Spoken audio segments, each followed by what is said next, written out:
Hey everybody, it is Rod from Kingdom Culture coming at you. Just some thoughts. It's actually Halloween Day, 31st of October 2011. It's funny, I'm driving by a graveyard. You can't really see it, and I probably wouldn't be able to get a good shot of it right now, but I'm driving by a graveyard, and I'm noticing it's Halloween, and all over the place you got, houses with fake tombstones, skeletons, cobwebs, every kind of ghoulish, nasty thing you can think of all over, adorning everyone's, death and debauchery has suddenly is in vogue on Halloween Day. But I drive by the graveyard, and the graveyard hasn't been, there's no significant changes. You'd think that the graveyard would celebrate Halloween. Weird, eh? I guess some people would argue, well, it's already scary enough. Yeah, there's real dead people there, right? Or maybe it's not really funny when real people die. It's not really enjoyable and entertainment when real people die, or when you're going to die. I know you don't want to talk about that, do you? I know you don't. But that leads me to another subject, and I'm changing topics, but it kind of relates in a way.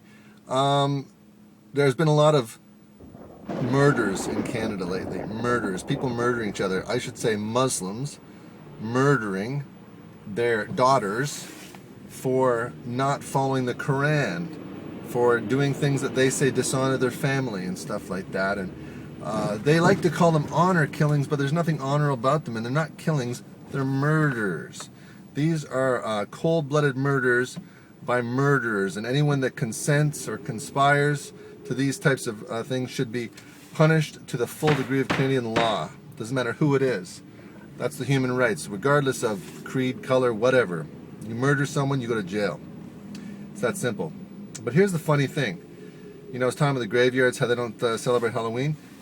Where's these women's groups? Where is the women's groups that are always out for women's rights and all that kind of stuff, and are freaking out if a woman doesn't get paid the same as a man and all that stuff? And they got some great causes. I'm not saying that, but you would think they'd be freaking and peaking the fact that their sisters, other women, are being murdered by men who also don't consider women to be smart or intelligent or worth as much as a man.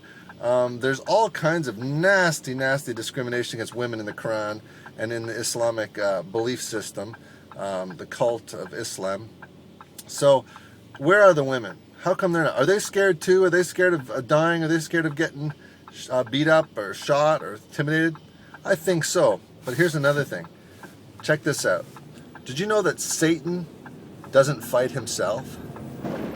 Satan doesn't fight Satan. Jesus even said, a house divided against itself cannot stand.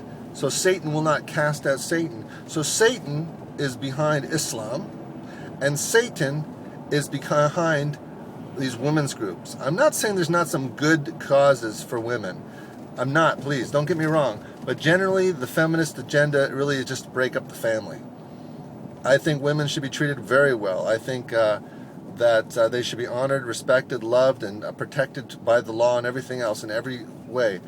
But I believe there's also an order in the household and the family, and when people actually love and serve each other, they get along good. And I think the feminist movement really was an attempt, a satanic attempt to destroy God's plan for family and have all kinds of competition. Because what ends up happening is the women end up wanting to, they hate certain things about men. A lot of them are man haters. In fact, I think the original feminist ladies who were really in charge were lesbians. And anyway, Satan doesn't fight against Satan. Here's another thing. How come atheists don't attack Islam more? How come atheists don't attack Buddha? How come atheists don't attack... You know why? Satan won't attack himself. How come atheists don't attack Satanists? You know why? They won't attack their father. Because Satan is the father of all lies. And atheists, their father is Satan. It's the truth. And that's why. So Satan's kingdom won't fight himself. So sometimes you'll find these inconsistencies or double standards. It's not really double standard. It's just Satan.